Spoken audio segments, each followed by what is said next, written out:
रहीम dear students, अस्सलाम वालेकुम वरहमतुल्लाहि वबरकातुहू। Biology part 1 chapter number 3 lecture number 4 mechanism of enzyme action का पार्ट 2 हमने आज स्टडी करना है, जिसके अंदर हम एक्टिव साइट के बारे में डिस्कस करेंगे इंशाअल्लाह। और एक्टिव साइट के बाद उसका फंक्शन, उसकी कंपोजिशन, और फिर हम स्टडी करेंगे आज के एक्टिव साइट की जो इसके जो कैटालिटिक रीजन्स होते हैं वो कौन से होते हैं, उनका फंक्शन क्या होता है। उसके बाद एंजाइम के बारे में दो मॉडल्स पेश किए गए थे, एक लॉक एंड की मॉडल था और एक इंड्यूस्ड मॉडल था। ये पेपर में कई बार पेपर में पूछा गया है, सवाल शॉर्ट क्वेश्चन के तौर पे आता है कि लॉक एंड की मॉडल बताएं या इंड्यूस्ड मॉडल बताएं, या फिर इस टॉपिक के अंदर से एमसीक्यू बेशुमार बन जाते हैं। तो हम इसको शुरू करते हैं। सबसे पहले हमारा जो आज का टॉपिक का जो पहला हिस्सा है वो है एक्टिव साइट के बारे में। तो एक्टिव साइट, सबसे पहले तो हमें स्ट्रक्चर का पता होना चाहिए कि एक्टिव साइट होती क्या है। अगर मैं यहाँ पे ड्रॉ करूँ एक्टिव साइट को, तो ये अगर एक एंजाइम है ये वाला, तो इसका ये जो रीजन है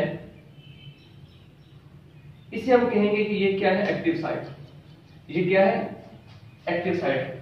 तो इस एक्टिव साइट के बारे में पहले वो बता रहा है कि enzyme and substrate react with each other through a charge bearing site of an enzyme which is called active site।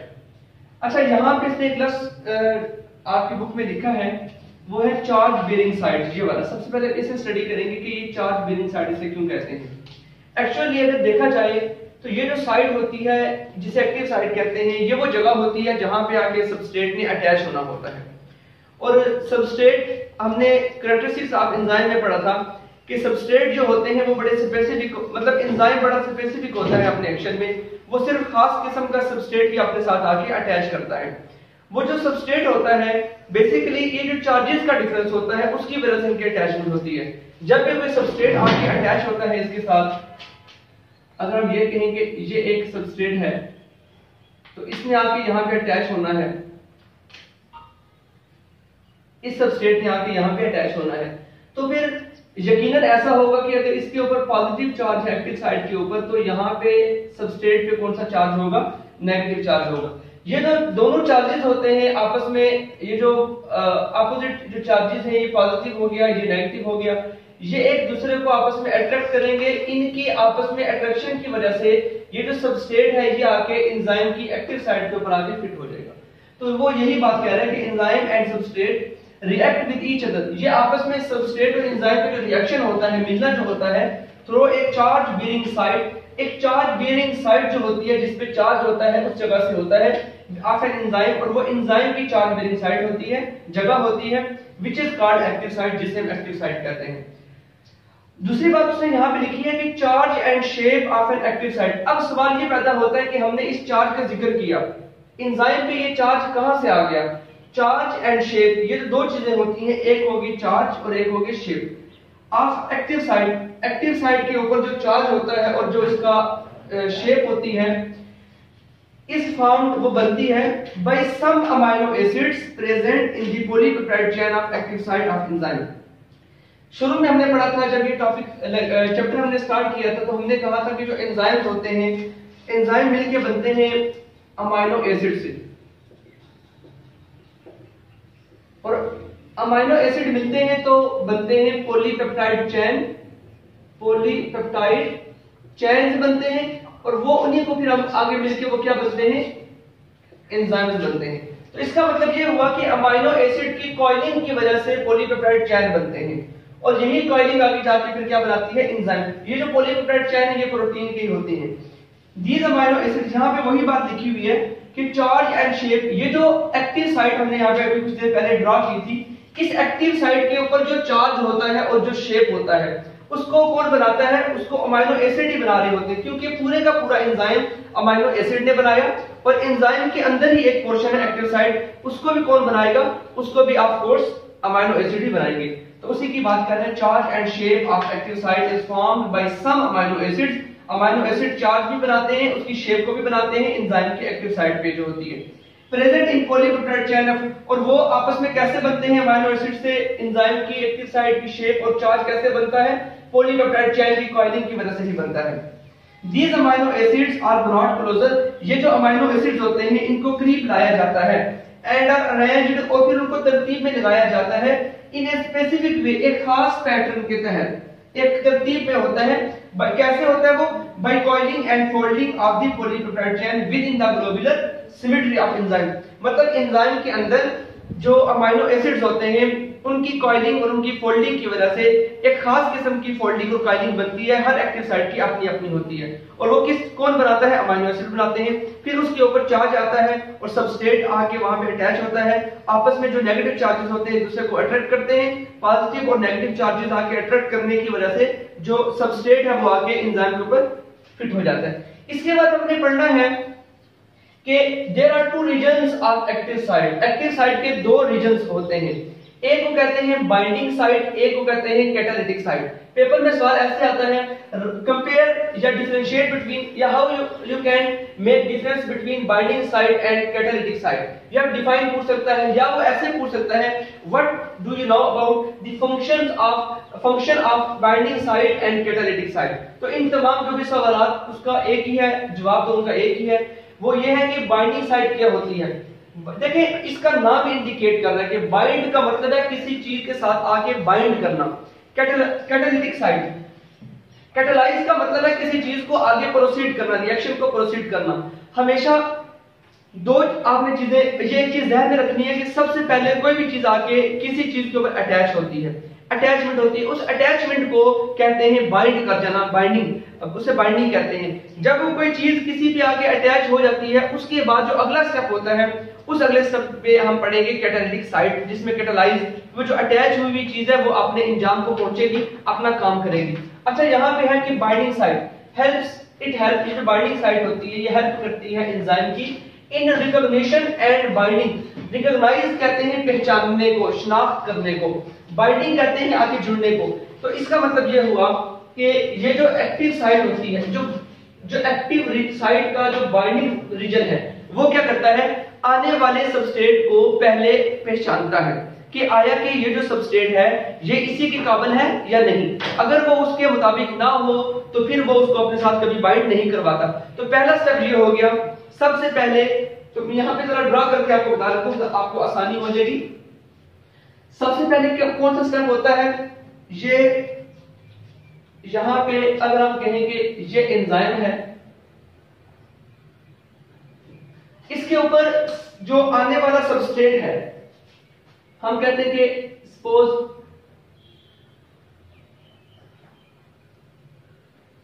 इस सबस्ट्रेट ने आके यहां पे अटैच होना है। तो ये सबस्ट्रेट है, ये एंजाइम है, ये एक्टिव साइट है, ठीक हो गया। और ये जो बीच में आपको नजर आ रहा है ये वाला, ये कैटालिटिक साइट है इसकी, ये वाली ये कैटालिटिक साइट है। और ये जो यहां से लेकर यहां तक होगी और यहां से लेकर यहां तक होगी, ये जो साइट है ये इसकी एक्टिव साइट है। सबस्ट्रेट जब आके एक्टिव साइट ऑफ एंजाइम पे अटैच होता है तो पहला जो स्टेप होता है वो है रिकॉग्निशन का, ये वाला। सबसे पहले पहचाना जाता है कि वो इसके मुताबिक है या नहीं, इसकी शेप कैसी है, इसका साइज कैसा है, उस हिसाब से इसकी वो चार्ज कैसा है वगैरह वगैरह। एंड देन बाइंडिंग, जब पहचान हो जाती है कि इट्स ओके ये इसके साथ आके अटैच हो सकता है, and then binding of a proper substrate, फिर उसकी बाइंडिंग होती है। और बाइंडिंग जब होगी तो वो कैसे होगी, पहले पहचान लिया अब उसकी बाइंडिंग होने लगी है तो बाइंडिंग होगी ऐसे, ये बाइंडिंग होगी है, जो सबस्ट्रेट हो गया वो इसके साथ आके अटैच हो गया। Of a proper substrate to produce, फिर ये जो चीज बनती है बाइंडिंग के बाद इसको हम कहते हैं एंजाइम सबस्ट्रेट कॉम्प्लेक्स। यहां पे लिखा हुआ है to produce an enzyme substrate complex. अच्छा जब ये रिएक्शन हो जाता है यहां तक एंजाइम सबस्ट्रेट कॉम्प्लेक्स बन गया। अब जब ये कॉम्प्लेक्स बनता है, दिस रिएक्शन, ये जो कॉम्प्लेक्स बना, इट एक्टिवेट कैटालिटिक साइट, ये एक्टिवेट करेगा इस कैटालिटिक साइट, इस वाली कैटालिटिक साइट को अब एक्टिवेट किया जाएगा। इसका मतलब ये है कि एंजाइम सबस्ट्रेट कॉम्प्लेक्स बन गया। उसके बाद जो अगला स्टेप है वो कौन सा है, वो है कैटालाइज करना है किसको, एक्टिव साइट को, कैटालाइज करना है कैटालिटिक साइट को, कैटालिटिक साइट। तो इससे भी ये समझ आई कि सबसे पहले अगर हम इसको समराइज करें सबसे पहले क्या होता है, सबस्ट्रेट आता है ऊपर से, यहाँ पे जो मैं इसके हवाले से आपको समझाने की कोशिश कर रहा हूँ। सबस्ट्रेट आया था, एक्टिव साइट ने इसको पहले पहचाना, रिकॉग्नाइज किया। जब पहचान लिया उसके बाद वो जो सबस्ट्रेट था वो आके यहाँ पे एक्टिव साइट पे बाइंड हो गया। बाइंड होने के बाद क्या बना, एंजाइम सबस्ट्रेट कॉम्प्लेक्स बन गया। इस एंजाइम सबस्ट्रेट कॉम्प्लेक्स के बनने की वजह से ये जो कैटालिटिक रीजन है दरमियान वाला, ये एक्टिवेट हो जाता है। This reaction activate catalytic site, इसने कैटालिटिक साइट को एक्टिवेट कर दिया। अब हम पढ़ेंगे कि कैटालिटिक साइट क्या होती है। एक्टिवेटेड कैटालिटिक साइट, अब ये जो कैटालिटिक साइट है ये एक्टिवेट हो चुकी हुई है। This activated catalytic site catalyse the transformation of substrate into product. अब क्या होगा, ये जो एंजाइम सबस्ट्रेट कॉम्प्लेक्स बना, ये सबस्ट्रेट जो होगा अब ये कन्वर्ट हो जाएगा प्रोडक्ट के अंदर। तो दस द एंजाइम, और जो एंजाइम होगा प्रोडक्ट बन के हमारे पास, हमारा जो मकसद था वो था कि प्रोडक्ट हासिल करना। अब जो एंजाइम हमने इस्तेमाल किया ये वाला, ये एज इट इज यहां से हम निकाल देंगे वापस, इसको किसी और रिएक्शन में इस्तेमाल कर लेंगे। तो ये लिखा हुआ यहाँ पे कि एक्टिवेटेड कैटालिटिक साइट, कैटलाइज का मतलब है कि रिएक्शन करवाती है किसका, द ट्रांसफॉर्मेशन, तब्दील होना, ऑफ सबस्ट्रेट इनटू प्रोडक्ट। ये जो सबस्ट्रेट था ये किस में तब्दील हो जाएगा, ये तब्दील हो जाएगा प्रोडक्ट के अंदर। ये जो एंजाइम बाकी बच गया ये वाला हिस्सा, इसको हम वहां से वापस निकाल लेते हैं, किसी और रिएक्शन में इस्तेमाल करेंगे। दस द एंजाइम आफ्टर कैटलाइसिस, एंजाइम अपना काम करने के बाद, डिटैच का मतलब है अलग हो जाना, अलग हो जाना, इटसेल्फ फ्रॉम प्रोडक्ट, ये प्रोडक्ट से अपने आप को अलग कर लेता है एंजाइम, अनचेंज्ड, और बिल्कुल ये इसमें कोई तब्दीली नहीं आती। सिर्फ इसने क्या किया था, हमने सेकंड लास्ट लेक्चर में पढ़ा था कि एंजाइम होता है वो सिर्फ कैटलाइज करता है, स्पीड अप करता है रिएक्शन को, इस्तेमाल नहीं होता। इसके बाद एक एमसीक्यू आपकी बुक में बड़ा ही इंपॉर्टेंट लिखा हुआ है कि enzyme requires aqueous medium for its activity. जितने भी एंजाइम्स हैं वो अपना काम करने के लिए एक्वस मीडियम उनको दरकार होता है। एक्वस मीडियम कहते हैं हमारी जो बॉडी के अंदर जो साइटोप्लाज्म है, आप समझ लें, या हमारी बॉडी का जो लिक्विड पोर्शन है बॉडी के अंदर, वाटर टाइप एक्वस उसे कहते हैं, उसके अंदर एंजाइम काम करेंगे। तो एंजाइम किस मीडियम में काम करते हैं, एमसीक्यू पूछा जाता है तो आपने करना है एक्वस मीडियम के अंदर, पानी वाले के जैसे मीडियम में काम करते हैं। इसके बाद हम मूव करते हैं models about the enzyme substrate interaction. दो मॉडल दिए गए थे, एंजाइम और सबस्ट्रेट कॉम्प्लेक्स, मतलब एंजाइम और सबस्ट्रेट का आपस में मिलना। एंजाइम जो था सबस्ट्रेट आकर उसमें मिलता था, इस मिलने के बारे में दो किस्म की बातें की गई, मॉडल पेश किए गए। एक मॉडल का नाम है हमारे पास लॉक एंड की मॉडल, और दूसरे का नाम है इंड्यूस फिट मॉडल। मुख्तलिफ साइंटिस्ट ने ये दिया था, इमाइल फिशर ने दिया, और ये 1890 मतलब 1890 में ये पेश किया गया। और उसके बाद तकरीबन आप समझ लें कि 50-60 साल के बाद ये कोशलैंड एक साइंटिस्ट थे, इन्होंने एक और मॉडल पेश किया, वो मॉडिफाइड फॉर्म है इसकी 1959 में। अच्छा, यहाँ पे कंसेप्ट आता है, मैं यहाँ पे लिखता हूँ, फिर आप नोट भी कर लेंगे कि मॉडिफाइड फॉर्म, आपके पेपर में कई बार आया है, modified form of lock and की मॉडल, लॉक एंड की मॉडल वाज प्रपोज्ड बाय। अच्छा, स्टूडेंट्स क्या करते हैं, जो ही वो देखते हैं कि लॉक एंड की मॉडल वाज प्रपोज्ड बाय, वो टिक कर देते हैं, ईमेल इसको फिशर को टिक कर देते हैं, ठीक है, या वो टिक कर देते हैं 1890 को, तो ये आपका आंसर गलत हो जाएगा। सवाल की साइड पे समझनी है कि मॉडिफाइड, हमने अभी कहा कि लॉक एंड की मॉडल दिया गया लेकिन ये बाद में गलत साबित हो गया, इसको तब्दील कर, इसमें तरमीम कर दी गई, और जब नया जो मॉडल आया इसी को तब्दील करके उसका नाम था इंड्यूस्ड फिट मॉडल, जो कि किसने पेश किया, कोशलैंड ने 1959 में। अब बड़ा टेक्निकल पेपर में एमसीक्यू आता है कि मॉडिफाइड फॉर्म, कि ये जो फॉर्म है modified form of lock and की मॉडल, लॉक एंड की मॉडल की जो तरमीम शुदा शक्ल है, जो नई जो उसकी शक्ल आई थी, वाज प्रपोज्ड बाय, वो किसने प्रोड्यूस की, वो किसने प्रपोज की, वो प्रपोज की थी 1959 में कोशलैंड। तो इस अगर ऐसा एमसीक्यू पेपर में आ जाए तो आपने परेशान नहीं होना, टिक करना है जो राइट आंसर होगा उसको। उसके बाद आता है हमारे पास जी सेकंड सब स्टेटमेंट के बारे में, कि स्टेटमेंट क्या थे, दोनों की डेफिनेशन अब कैसे इनको डिफाइन किया गया। लॉक एंड की मॉडल में ये कहा गया कि एज वन स्पेसिफिक की can open on a specific lock, एक चाबी से एक ताला खुल सकता है। इन द सेम मैनर, बिल्कुल इसी तरीके से, a specific enzyme can transfer A substrate into product, एक खास किस्म का जो एंजाइम होता है वो एक खास किस्म के ही सबस्ट्रेट को प्रोडक्ट में तब्दील करेगा। एक जैसा कि एक चाबी एक ताले को खोलती है, इसी तरीके से एग्जैक्टली बिल्कुल ऐसे ही एक जो खास एंजाइम होता है वो एक खास किस्म के सबस्ट्रेट को प्रोडक्ट में तब्दील करेगा। ये था जी लॉक एंड की मॉडल। लेकिन फिर क्या हुआ, इंड्यूसमेंट मॉडल में क्या कहा गया, उसमें ये कहा गया कि अच्छा पहले इसको कंप्लीट कर लेते हैं। अच्छा, अगर हम ये तो स्टेटमेंट इसकी होगी, देन हम मूव करते हैं फ्लेक्सिबिलिटी के बारे में। लॉक एंड की मॉडल में ये कहा गया कि active site is a rigid structure. Active site जो होती है वो बड़ी एक सख्त किस्म की स्ट्रक्चर है जिसके अंदर कोई भी तब्दीली नहीं होती। There is no modification or flexibility in active site before, during or after the enzyme action and is used on a template। कि उसके अंदर कोई भी तब्दीली नहीं होती, ना रिएक्शन से पहले, ना सबस्ट्रेट अटैच होने के दरमियान, ना सबस्ट्रेट की लगने के बाद। बिफोर, आफ्टर, ड्यूरिंग कभी भी उसमें कोई चेंज नहीं होती। लेकिन यही बात इसको ले डूबी, ये बात थोड़ी सी गलत साबित होगी जिसकी वजह से ये सारा फ्लॉप हो गया। अच्छा, इट इज ये क्या लिखा हुआ है, and it is used on in template. जैसा कि आपने देखा होगा सांचा होता है, मिट्टी के बर्तन जैसे बनाते हैं तो एक सांचे के अंदर डालते हैं, फिर मिट्टी सिर्फ सांचे में डाली जाती है। जिस किस्म का सांचा होता है उसी किस्म का क्या बनता है, मिट्टी का बर्तन बनता है या कोई भी चीज प्रोडक्ट बन जाती है। इसी तरीके से ये जो लॉक एंड की मॉडल है, इसने कहा था कि जो एक्टिव साइट होती है वो सांचे की तरह की है, जिस तरह का उसमें आके सबस्ट्रेट फिट होगा उसी तरह की आगे वो क्या हो जाएगी, प्रोडक्ट बन जाएगी। लेकिन ये बात जरा गलत थी, क्योंकि जो ऑब्जेक्शन था वो यहाँ पे लग गया कि active site is a rigid structure. ये बात उसको फॉल्सिफाई कर दिया इस मॉडल को। अच्छा, एक्सेप्टेंस कि बाद में क्या इसको माना गया या नहीं, later studies did not support this model, उन्होंने इस बात को नहीं माना। अब ये जो मॉडल हमारा कंप्लीट हो गया, मूव करते हैं नेक्स्ट। पोस्ट ने 1959 में modified form of lock and की मॉडल पेश किया, मतलब कि इंड्यूसमेंट मॉडल उसका नाम था। इंड्यूस का मतलब है किसी चीज के अंदर दाखिल करना या मजबूर करना। फिट मॉडल मतलब ये आपको आगे समझ आ जाएगी, फिट से मुराद है कि सबस्ट्रेट आगे फिट होता है उसके अंदर एंजाइम के एक्टिव साइट के ऊपर, वो यहाँ पे हम स्टडी कर लेंगे। डेफिनेशन स्टेटमेंट देखते हैं इसकी। When a substrate combines with an enzyme, जब एक सबस्ट्रेट आके अटैच होता है एंजाइम पे, it induce changes, उसके लगने की वजह से ये सबस्ट्रेट आ गया। अगर ये एंजाइम है हमारे पास, ये एंजाइम है, इस पे आके सपोज अटैच होना है इस सबस्ट्रेट पे, तो क्या कहता है, जब सबस्ट्रेट अटैच होता है एक्टिव साइट ऑफ एंजाइम पे, इट इंड्यूस चेंजेस, इसके अटैचमेंट से एक चेंज आती है इन द एंजाइम स्ट्रक्चर, इस एंजाइम की स्ट्रक्चर की एक्टिव साइट में कुछ तब्दीली आती है।